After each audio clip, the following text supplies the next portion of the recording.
निरंतर होगा। भगवान का चिंतन निरंतर हो रहा है तो कोई विपत्ति, कोई दुख, कोई नाना प्रकार की जो विघ्न बाधाएं वो उसको छू नहीं सकती। हरि स्मृति सर्व विपद विमोक्षण। सर्व, सब प्रकार के संकट, सब प्रकार के भय, सब प्रकार के दुखों का नाश उसके हो जाता है जो हर समय भगवान का मधुर मधुर चिंतन करता रहता है।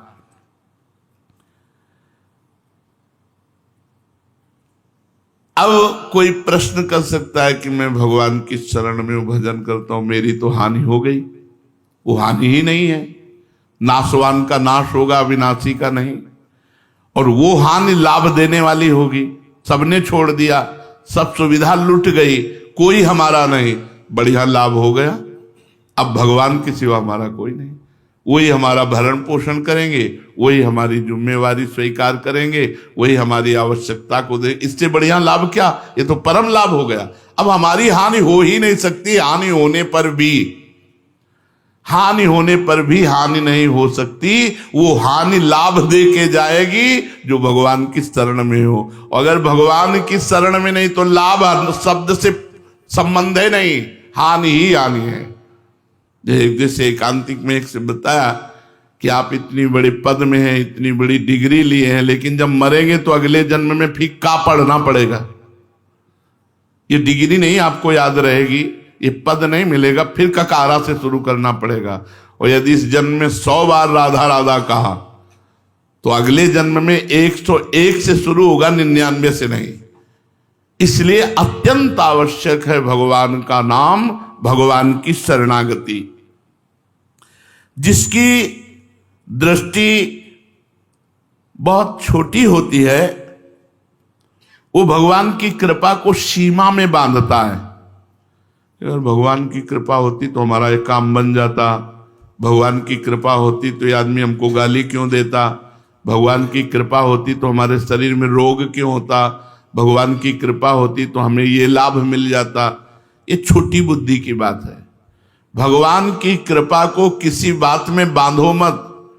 असाध्य रोग होना भी भगवान की कृपा है, ये हमने संतों से सुना। भगवान की कृपा से सबका संबंध छूट जाना, ये भगवान की कृपा से सब वस्तुओं से राग मिट जाना या सब वस्तुओं का नष्ट हो जाना बड़ी कृपा का स्वरूप है। हम लोग कृपा को अनुकूलता से तौलते हैं।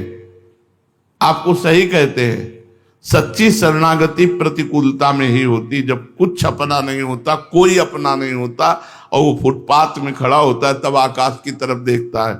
और सच्ची शरणागति तभी होती कि त्राहिमाम, अब आपके सिवा कोई नहीं, तो बस उसी दिन से गेम बदल जाता है। सब कर्म विधान भस्म करके नए भाग्य की रचना भगवान कर देते हैं। जिस दिन से शरणागति होती है उस दिन से भाग्य काम नहीं करता, भगवान का विधान काम करता है। बस शरणागति होती ही प्रतिकूलता में है।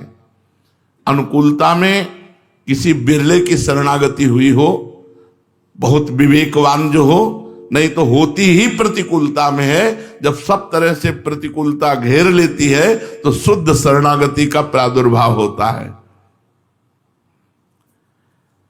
जो शरणागत होता है वो भविष्य की चिंता नहीं करता।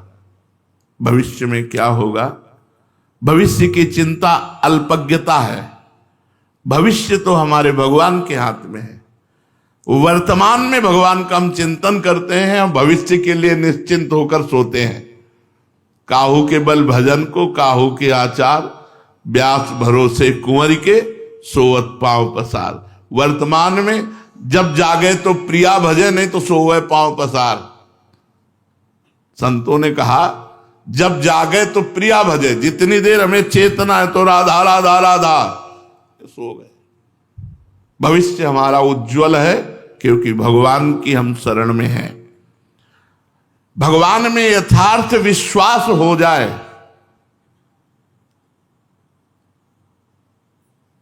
तो मानो जैसे बीमा नहीं हो जाता। तुम्हारी गाड़ी नष्ट हुई तो तुम्हें पूरा पैसा मिलेगा, गाड़ी का बीमा हो जाता ना, तुम्हारा बीमा हो गया। भगवान की शरणागति तुम्हारा बीमा हो गया। अगर तुम गिरते भी हो ना बीमा में क्या होता है, बोले तुम्हारी गाड़ी का बीमा हुआ और गाड़ी नष्ट हो गई तो पैसा मिलेगा ना। यहां आग लगी थी, बीमा अगर है तो आपको पैसा, लैपटॉप जल गया तो आपको लैपटॉप मिलेगा कि नहीं मिलेगा, आपकी गाड़ी जल गई तो गाड़ी का पैसा मिलेगा कि नहीं मिलेगा। ऐसे आप भ्रष्ट हो गए तो भगवत प्राप्ति आपको होगी, क्योंकि आपका बीमा हो गया है। शरणागति का मतलब है बीमा हो जाला। ये बड़े मौज की बात है। अगर आप पथ से भ्रष्ट भी हो जाते हैं, भगवत विमुख आचरण भी बन जाते हैं, तो आपका बीमा है, आपको भगवत प्राप्ति होगी।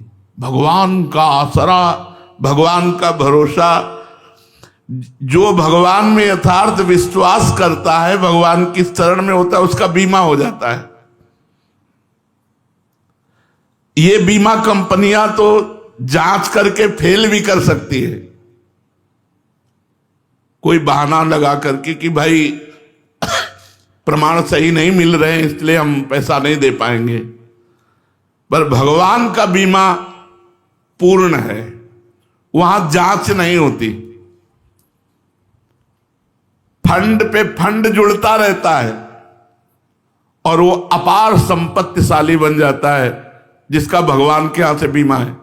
मेरा शरीर भगवान को अर्पित है, मेरा जीवन भगवान को अर्पित है, मैं केवल भगवान से लूंगा, भगवान में सो। तो कह रहे फंड पे फंड जुड़ता चला जाता है और अपार संपत्तिशाली बन जाता है वो जो भगवान की शरण। बड़े आनंद की बात है। अच्छा, इसमें कोई पैसा नहीं लगता, इसमें कोई पैसा नहीं, इसमें बस शरणागति है और राधा राधा राधा राधा। तो जैसे गाड़ी फेल हो जाए, गाड़ी टूट जाए, गाड़ी जल जाए तो नई गाड़ी का पैसा बीमा कंपनी देती है। ऐसे ही हम कहीं चूक कर दें, हमसे कोई गलती हो जाए, हम कहीं मार्ग से भटक जाए, विमुख हो जाए, तो भी हमें भगवत प्राप्ति होगी, क्योंकि हमारा बीमा है। तैयार हो सब लोग? हाँ, भगवान की शरणागति ही वो बीमा है जो हमसे चूक हो। जन अवगुण प्रभु मान न काओ, रात न प्रभु चित चूक किए की, करत सुरत सहबार हिए की। हृदय की बात की, हे नाथ मैं आपकी शरण में हूं। सर्वत्र सर्वथा सर्वदा के लिए तुम सुखी हो जाओगे। सर्वत्र सर्वथा सर्वदा के लिए सुखी हो जाओगे यदि ये बीमा हो गया। अभय कर देंगे भगवान, तुम्हें संपत्तिशाली कर देंगे। सच्ची बात, इसी जीवन की बात है। मांगे भीख नहीं मिलती थी, जैसे गोस्वामी जी कह रहे ना, टुकड़ा हमने देखा है। काली देव में बैठे एक पूड़ी लिए, उसमें भी हींग जो दाल में पड़ी थी और होम्योपैथिक दवा। तो ऐसे आकाश की तरफ देख करके एकदम आया कि भगवान, यदि ये रोग दिया है, परिस्थिति दी है, ऐसी गरीब परिस्थिति में कैसे भगवान, कैसे? अब दवा भी खानी है, भोजन भी नहीं है। आप क्या समझते हैं? बीमा हो गया भटाक से, देर नहीं लगा। अपार करुणा उनकी बरस रही, बाहर और भीतर भी। ऐसा नहीं है कि केवल बाहर चकाचक हो, भीतर भी चकाचक है। चकाचक न हो तो किडनी फेल में हम बोल सकते हैं क्या? भीतर भी चकाचक आनंद दे रहे और बाहर भी आनंद दे रहे। ये बीमा हर साल जमा नहीं करना पड़ेगा। होता है क्या बीमा में हर साल जमा करना? होता है। इस बीमा में एक ही बार जमा करना है अपने आप को। देख लो, यहां झूठी बात नहीं चलेगी। तन मन धन सब तेरा, स्वामी सब कुछ है तेरा, तेरा तुझको अर्पण क्या लागे मेरा। यही बीमा है। तो भगवान के प्रति समर्पण कहां है? इस बीमा में हर साल भेंट देनी नहीं होती। इस बीमा में जीवन की भेंट देनी है, एक बार देनी है। एक बार हृदय से शरणागत हो जाओ, बार बार चिंता मत करो कि मैं शरणागत हूं कि नहीं। एक बार हृदय से हो गया कि मैंने स्वीकार कर लिया मैं प्रियाजू की शरण में हूं, बस हो गया बीमा। अब वो फंड पे फंड बढ़ता रहेगा। बाबा आपको हर साल समर्पित नहीं करना। जो एक बार सच्चे हृदय से भगवान के चरणों की शरण में आ जाता है, भगवान उसी क्षण सदा के लिए कभी नष्ट ना होने वाले अखंड सुख को उसके नाम कर देते हैं, अखंड सुख को नाम कर देते हैं। इसलिए हम सब भगवान की प्रिया प्रीतम की शरण में हैं, ये विश्वास करो और खूब नाम जप करो, खूब। दंडी महात्मा थे, ऐसे दंड लिया और नारायण नारायण नारायण बोले, बिल्कुल स्टार्ट, गाड़ी स्टार्ट हो गई, चली लक्ष्य तक, बस ऐसे नारायण नारायण नारायण नारायण, गाड़ी वहां पर हटे, फिर वही गाड़ी खराब। ऐसे ये आश्चर्य, साधारण बात है, सर्वाश्चर्य में प्रभु का नाम, कुछ भी कहीं भी कैसे भी हम लोग ऐसे महामहिम नाम को, ऐसे छोटी छोटी वस्तुओं की, छोटी छोटी बातों की, छोटी छोटी घटनाओं की वृत्ति उदय होती है और नाम हम छोड़ देते हैं। नाम बल संभो सकल, सत्संग में सुनाया, हरि बाबा के कीर्तन में एक आते थे, रोज बाबा का घंटा बजता था, कोई मजीरा कोई मृदंग, और नाच नाच के कीर्तन होता था। वो जिससे रोज कीर्तन में जो नृत्य करे, रोज आवे तो दृष्टि जाती, वो कहाँ है? वो बाबा वो तो पधार गए, और उनका शव यात्रा का, ऐसा कैसे हो सकता है? बिना नाम कीर्तन आज किए पधार गए। लाओ लाओ लाओ, बोले बाबा वो बांधे जा रहे हैं उसमें विमान पे। बोले नहीं नहीं लाओ, जैसे हैं उसी स्थिति में लाओ। लाए, बाबा का घंटा, हरि बोल, उठ के बैठ गया, कीर्तन हुआ, नृत्य किया। बाबा ने कहा आप जाओ, मर गया, ले गए। एक दो के बीच की बात नहीं, हजारों की बीच की बात थी, हजारों की। ये क्या है? नाम बल संभो सकल जे, कछु असंभो जान, धन्य ते नर रहत जिनके, नाम रट की बान, साधन नाम सम नहीं आन। जितना भी कार्य सब संभव है, नाम से हो सकता है, सब संभव है। एक गरीब केवट था, तो उसको परिवार की सेवा के लिए थोड़ी अर्थ की आवश्यकता थी। एक जमींदार से अर्थ लिया। गांव में बड़ी गरीबी होती है, देखिए आप कल्पना भी नहीं कर सकते कि ऐसा भी जीवन होता है, बहुत ही कष्टप्रद जीवन। गांव का जीवन जो, अब तो थोड़ा आधुनिकता बढ़ रही, सब जगह बिजली सब सुविधाएं बढ़ रही हैं, बहुत ही कष्टप्रद जीवन। खेती है पर जल की अव्यवस्था है, तो कुएं से खींच करके पानी सींचा जाता, मशीन से नहीं, बैल से लगा को छोटी छोटी बाल्टियों वाला वो चक्कर चलता, कितना सींचता, कितना गेहूं। अब वो कपड़ा पहने, भोजन पावे, या स्कूल भेजे बच्चों, क्या करे, असुविधा ही असुविधा थी। और जमींदार लोग ऐसी लीला करते थे कि ब्याज के ऊपर ब्याज, ब्याज, मतलब वो कभी अगर एक बार कर्जा ले लिया तो उसकी खेती ही जाएगी, पैसा वो दे नहीं पाएगा। पर उस केवट ने जिस जमींदार का पैसा लिया था, कुछ समय होने के बाद ब्याज सहित पैसा वापस कर दिया। कुछ दिन बाद जमींदार के आदमी गए, उस केवट को लाए और बहुत दबकाया, कहा पैसा दो। तो सेठ से कहा कि आपको तो हमने पैसा दे दिया। अरे झूठ बोलता है, और गरीब आदमी झूठ बोलता है। बोले साहब हम तो आपको दे चुके हैं। अब नहीं, अपनी खेती छोड़ो। और अब वो गांव के और लोगों से मिला, जा करके फिर वो मामला न्यायालय में पहुंचा। न्यायालय में वो तो जमींदार थे, सब अपनी बात की, इतना इतना पैसा दिया, इसका उससे पूछा तो उन्होंने कहा हमने पैसा ब्याज सहित दे दिया है। तो वहां तो प्रमाण चाहिए तुम्हारे कहने से। कौन देख रहा था? कोई था देखने वाला जब आप पैसा दे रहे थे? उसने कहा हाँ एक थे, रघुनाथ जी। तो बोले रघुनाथ को बुलाओ गवाही के लिए, अगर वो गवाही दे देंगे तो बात मानी जाएगी। और सेठ जानता था कि वहां कोई नहीं था, और ये अंदर से जानते थे कि भगवान सर्वत्र है, तो मुझ गरीब की बात भगवान तो सुन ही रहे। तारीख दे दी, अमुक तारीख इतने बजे तुम्हारी पेशी होगी, अपने गवाही को लेके आना। एकांत में भगवान से कहा कि प्रभु हमने आपको ही कहा है गवाही में, आप देख लीजिए।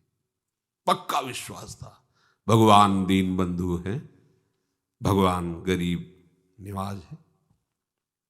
गया, बिल्कुल ठसक है उसकी कि भगवान आएंगे पक्का, और वो जानता नहीं कि वो भगवान को रघुनाथ बोला है। आओ शेठ, और वो दोनों पहुंचे। हाँ, कहाँ है तुम्हारा गवाही? तो उनका पुकारो, तो जो पुकार दे रघुनाथ हाजिर हो। भगवान, हाँ तुमने देखा इन्होंने पैसे दिए? हाँ पैसे दिए। अमुक अलमारी में इतने रजिस्टर के बाद वो पैसे रखे हुए दबे हुए। वो पैसे 100 का था, एक इतने का था, वो तो भगवान है, इतने बज के इतने मिनट में दिए।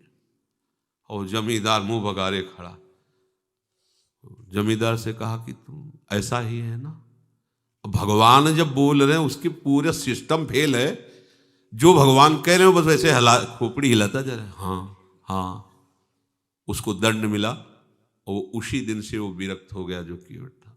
अरे भगवान मेरी बात सुनिए, भजन भगवान का बड़ा प्रताप है, भगवान का आश्रय, भगवान का संभव को असंभव कर दे, बड़ी महिमा।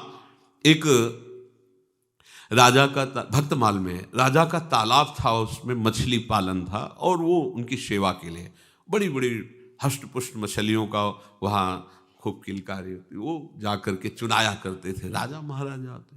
उसमें सख्त शासन था, अगर किसी ने भी मछली मारी तो उसको मृत्यु दंड दिया जाएगा। तो कौन जाएगा वहाँ? तीखने की जरूरत नहीं थी कि कोई रक्षा करे, क्योंकि वो हुक्म था उनका ऐसा। कई दिनों से भोजन नहीं मिला था, एक मछुआरे को कोई मछली भी नहीं फंसी थी, तो उसने सोचा कोई रक्षा में तो है नहीं, एक मिनट में सैकड़ों मछली में, वो तो भरा हुआ तालाब था। जाल फेंका, 50 किलो मछली उसमें, इतने में घोड़ों की टापों से उड़ी हुई धूल दिखाई दी। डर तो रहा ही था क्योंकि मृत्यु दंड मिलेगा अगर जान गए तो। देखा तो राजा क्या, पूरी राजा की सवारी आ रही थी पूरा, वो तो बाजे बजते चलते हैं, जय हो जय हो। अब का मर गए, भाग भी नहीं सकते हो, तो घोड़ों से आ रहे हैं, क्या करें। जाल को ऐसे छोड़ करके मिट्टी से दबा दिया, सब कपड़े उतारे, मिट्टी से दबा दिया, मिट्टी ली और पूरे शरीर में लेके ऐसे दिगंबर होकर के वो ऐसे ऐसे बैठ गया और नाम जपने लगा, मानो कोई महात्मा हो दिगंबर। आंख मूंदे हुए नाम जप रहा है, भगवान ही बचा सकते हैं क्योंकि राजा का हुक्म, मृत्यु दंड मिलेगा। राजा ने दूर से देखा कि कोई अवधूत महात्मा दिगंबर बैठ, सबको रोक दिया। घोड़ों की टाप भी वहां आवाज नहीं पहुंचनी चाहिए, उनके भजन हमारा हो भाग्य, ऐसे महात्मा सरोवर के तट पर ध्यानस्थ हैं। कुछ हीरा जवाहरात मणि आदि ली, पादुका उतारी, धीरे धीरे जाकर के उनके सामने रखा, प्रणाम किया और चला गया। और पूरा एकाग्र है, नाम उच्चारण कर रहा है। कान में जब घोड़ों की टाप की आवाज से ऐसा महसूस हुआ कि सब चले गए। आंख खोल के देखा, हीरे जवाहरात ऐसे सामने रखे, तो उसको लगा अरे जिसके लिए नकली बने तो राजा प्रणाम करके और सब रख गया, असली में क्या होता होगा? अगर असली में भगवान को भक्त बन जाए तो क्या होता होगा? नकली में तो ये हुआ, नाटक करने पर तो ये हुआ कि राजा मृत्यु दंड मिलना चाहिए, वहां राजा प्रणाम करके भेंट रख के गया है। अगर ये वेश असली हो जाए, उद्देश्य असली हो जाए, उसी दिन घर ले गया भगवान का नाम। क्या नहीं कर सकता नाम, ये कथा नहीं है, हम सब उसी लाइन में हैं। ये नाम का प्रताप है, ये नाम का आश्रय है, ये नाम ही जीवन है।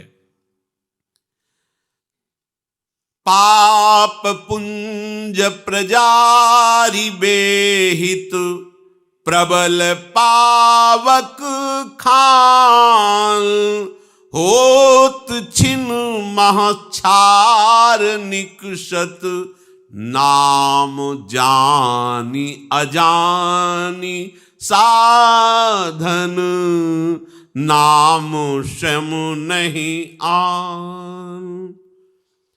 चाहे जितना पापी रहा हो, अगर वो नाम जप करने लगे तो जैसे एक पहाड़ रुई का हो, एक दिया सलाई से लगा फेंको, शाबाश। ऐसे ही नाम प्रज्वलित आग है, एक क्षण में सारे पापों को नष्ट करने की सामर्थ्य रखता है। इसलिए निरंतर नाम जप करते हुए, प्रभु का सब कुछ है, मैं भी प्रभु का हूं, और जिसकी भी हम सानिध्य में सेवा या जो भी व्यवहार घर गृहस्थी में भी कर रहे हैं, सब प्रभु की प्रसन्नता के लिए कर रहे, ऐसा भाव रखोगे तो जीवन आनंदमय हो जाएगा। श्री राधा वल्लभ।